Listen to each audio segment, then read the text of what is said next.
गर्नुपर्छ।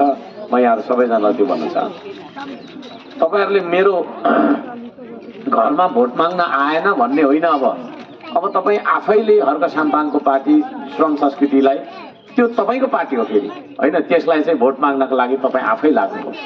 तपाईहरु सबैजनाले आफ्नो गाउँठाउँमा को छन् हैन, हामी सबै विभिन्न पहाडी इलाकाबाट आएका हौं। ती पहाडी इलाकामा हाम्रा आफन्त इष्ट मित्रहरूलाई फोन गरेर हुन्छ कि सम्पर्क कसरी गरेर हुन्छ, तपाईहरुले त्यहाँ भन्नुपर्छ।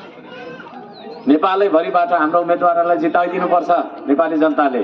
यदि त्यसो गर्नु यहाँले गर्न सक्नु भयो र त्यसो भयो भने हामी सरकार बनाउने छौं र हामीले बनाएको सरकार हैन ले तपाईहरुलाई चाहिँ परिवर्तन महसुस हुने गरेको हामी काम गर्नेछौं। यी नानीहरुको भविष्य मैले बारम्बार भनिरहेको छु है।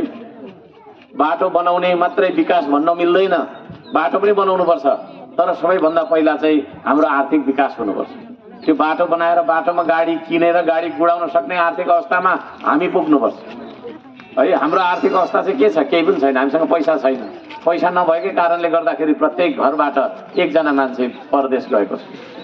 कि त तपाईको विदेशी सेनामा छ, कि त विदेशी कम्पनीमा काम गर्दैछ, कि त विदेशी तपाईको चाहिँ घरेलु वर्कर हैन, डोमेस्टिक वर्कर भएर काम गरिरहेको छ। ती सारा कुरा कतिले चाहिँ विदेशमा गएर खेतीमा पनि काम गरिरहेको छ है, एसिस्टेन्ट फार्मर भएर काम गरिरहेको छ। यो चाहिँ हाम्रो देशमा पैसा नभएर त्यस्तो भएको हो। त्यसो भएको कारणले गर्दाखेरि आर्थिक विकास नै वास्तविक विकास हो। त्यो आर्थिक विकास गर्ने हो भने मैले बारम्बार भनिरहेको छु, काम नगरी आर्थिक विकास हुँदैन।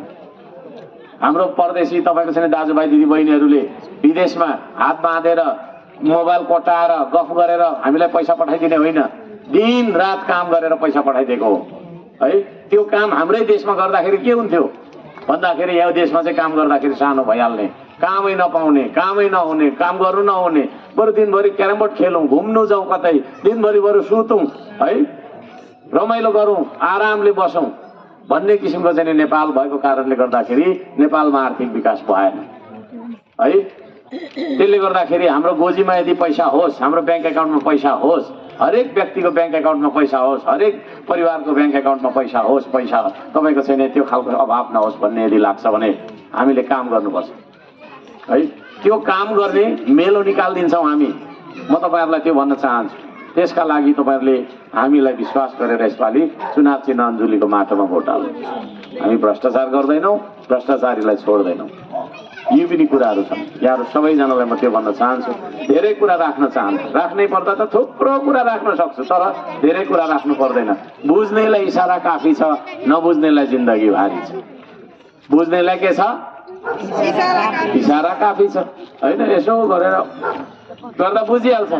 नबुझ्नेलाई चाहिँ कान पक्रेर लिएर सुनाकै यो माइकबाट सुनाउँदा पनि सुन्दैन, ए बाबा अर्को स्पिकर थप्छु फेरि सुन्दैन है।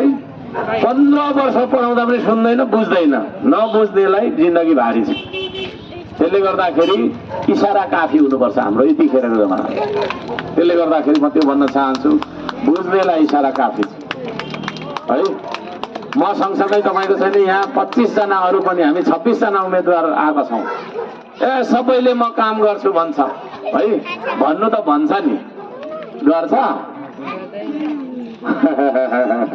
गर्दै। हर्क साम्पाङ मात्रै त्यस्तो एउटा व्यक्ति हो जसले 753वटा पालिकामा बजेटको काम त छँदै थियो, अफिसको काम त छँदै थियो हैन, अफिसको काम त छँदै थियो। अफिसको काम बाहेक श्रमदानको काम पनि गरेर धरानमा डबल विकास गर्ने मान्छे हो म है। बजेटको काम त जहाँ पनि हुन्छ, इटारीमा पनि हुन्छ, विराटनगरमा हुन्छ, पोखरामा हुन्छ, काठमाडौँमा हुन्छ, जहाँ पनि हुन्छ बजेटको काम त क्या रेडबुकको काम भन्छ। त्यो रेडबुकको काम बाहेक श्रमदानको कामबाट पनि हुन त तपाईहरुले पनि मलाई थुप्रो सघाउनु भएको छ, धन्यवाद दिन चाहन्छु।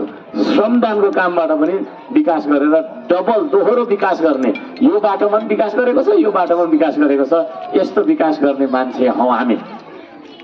र त्यो विकासको मोडललाई यदि राष्ट्रिय विकासको मोडल बनाउने हो भने हामी केन्द्रमा पुग्नुपर्छ है। तपाईहरुलाई लाग्ला अब फेरि मेयर हुँदा हुँदै किन तपाईँ माथि जानुभएको भन्दा कतिलाई त्यो पनि भन्न लाग्ला। विरोधीले त्यो पनि गीत गाएको छ। त्यो गीतको तपाईँको छैन जवाफ पनि मैले के दिन्छु भने राम्रो बुझ्नु होला। यो देशमा केन्द्रमा सरकार छैन, नेपाल सरकारै छैन, अहिले काम चलाउ बसिरहेको छ। है। यदि नेपाल सरकारै छैन भने, यो देशको सरकारै छैन भने त्यो देशभित्र पर्छ धरान उपमहानगरपालिका पनि।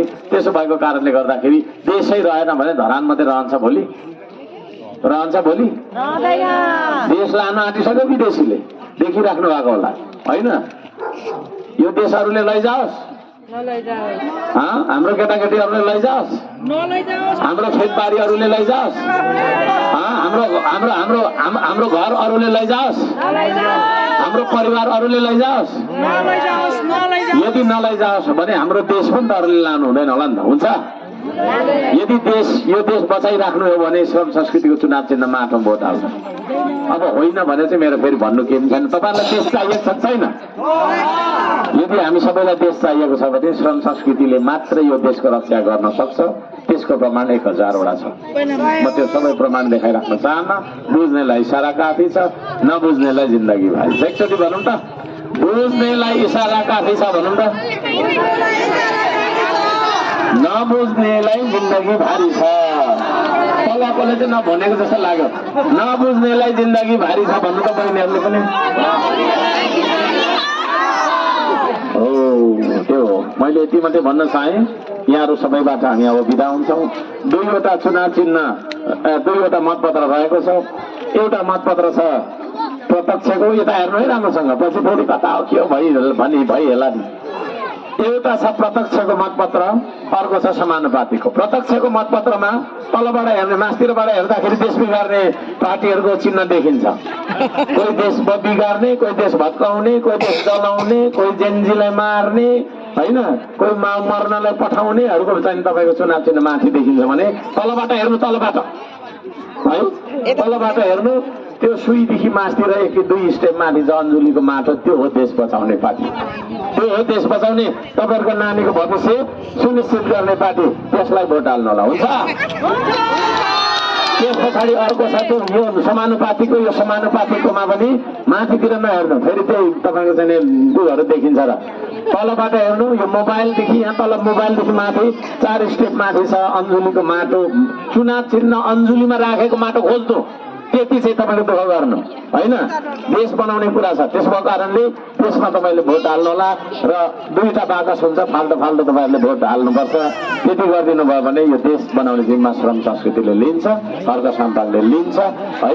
त्यो तपाईँहरूको नानीहरूको भविष्य बनाउनुपर्छ हामीले। यति मैले भन्न चाहन्छु। अन्त्यमा मृतक छेम्बिहाङ राई 18 वर्षको हाम्रो बालक है, उहाँ हाम्रो श्रमदाता के अरे गोपाल राईको सुपुत्र हुनुहुन्थ्यो। उहाँको दुःखद निधन भएको कुरा मैले थाहा पाएँ।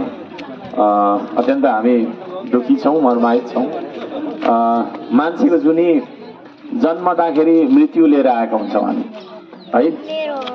हामी जो पनि मर्छौँ, कोही सानै उमेरमा मर्छौँ, कोही अलिक पाको भएर मर्छौँ, कोही दुर्घटनामा परेर मर्छौँ, कोही तपाईँको चाहिँ के अरे होइन कालगतिले पछि बुढो भएर मर्छौँ। तर मरणशील हामी सबैजना छौँ। तथापि एउटा युवाको, एउटा युवकको, एउटा जेन्जीको त्यसरी चाहिँ नि होइन मृत्यु हुँदाखेरि हामी सबैजना दुःखी छौँ। यहाँहरू सबैजनालाई म भन्न चाहन्छु, हाम्रो छोराछोरी बरु हामी मरौँ होइन, हाम्रो छोराछोरी त्यसरी चाहिँ अकालमा मर्दा कोही पनि नपरोस्, यति म भन्न चाहन्छु। र जेन्जीको आन्दोलनमा जुन 76 जना जति हाम्रो चाहिँ नि त्यही वर्षको 18 यस्तै 19 16 वर्षको बालबालिकाहरूको हत्या भयो होइन, त्यो प्रति पनि हामी गहिरो दुःख व्यक्त गर्छौँ। मैले त केसै खौरेँ होइन, केस खौरेर चिर्ने बनाएर दुःख पनि बोकेँ। नेपालमा तपाईँको चाहिँ त्यत्रो ठुलो वितण्डा भयो। यी कुराहरूप्रति हामी अत्यन्त दुःखी छौँ। यस्तो खालको दिन नआओस्। हाम्रो यतापट्टि 2 जना सुरक्षाकर्मीहरू देखिरहेको छु होइन। सुरक्षाकर्मीहरूले पनि साह्रै दुःख पाएको छ यो देशमा। गल्ती नेताले गर्छ, प्रहरीले दुःख पाउँछ है। नहुने निर्णय गर्छ, प्रहरी अब बाहिर राखिदिन्छ। बिचरा त्यो भिडसँग जुट्नुपर्ने, आन्दोलनसँग जुट्नुपर्ने, प्रहरीले पनि साह्रै दुःख पाएको छ। श्रम संस्कृतिको सरकार बनेपछि चाहिँ प्रहरीले पनि सुख पाउँछ है। हामी तपाईँको सुशासनको बाटोहरू ल्याउँछौँ। कुशासन र भ्रष्टाचार, अन्य अत्याचार भयो भने आन्दोलन धेरै हुन्छ क्या होइन, हो कि न भन्नु न? हो। अस्ति जेन्जीको आन्दोलन काठमाडौँमा मात्रै भएको होइन नि, धरानमा पनि भयो नि। धरानमा त त्यो जेन्जीको आन्दोलन भइराखेकै बेला 12 बजी म पुगेर कन्ट्रोल गरेँ। खोइ मलाई त कुट्यो नि त जेन्जीले होइन, कुट्यो छुट्दैन। म नभएको पनि नगरपालिका डाङडुङ सबै जल्थ्यो। त्यसरी कन्ट्रोल गरेँ क्या मैले, होइन? त्यसलाई भन्छ नेतृत्व। ऊ त कता कतातिर त लुकेर हिजो अस्तिसम्म भर्खर निस्किँदैछ। फेरि त्यसो भने गाली गर्यो भन्छ, गाली होइन भएको कुरा गर्यो, होइन? लुक्नु हुँदैन, नेता लुक्नु हुँदैन, नेता लुक्दैन कहिले पनि, बुझ्नुभयो नि? आँधी देखेर लुक्दैन नेता, समस्या देखेर झुक्दैन नेता, है? नेता भनेको सधैँभरि ठाडो शिर राखेर अगाडि बढ्छ, नडराइ अगाडि बढ्छ, होइन र? त्यसो भएको कारणले गर्दाखेरि त्यो खालको मान्छेलाई पनि चुन्नुहोस् है, म चाहिँ त्यो पनि भन्छु, है? अन्य अत्याचार भ्रष्टाचार भएको भए मैले पनि कुटा खाइहाल्थेँ नि, होइन र? मेरो पनि घर जलिरहेको हुन्छ होला, हो कि न? भन्नु न। त्यो चिज छ। त्यसले गर्दाखेरि सबैजनालाई म त्यो पनि भन्न चाहन्छु, शान्ति सुव्यवस्था कायम गरौँ। सबैको जय होस्, नमस्कार छ यति भनेर हामी बिदा हुन्छौँ।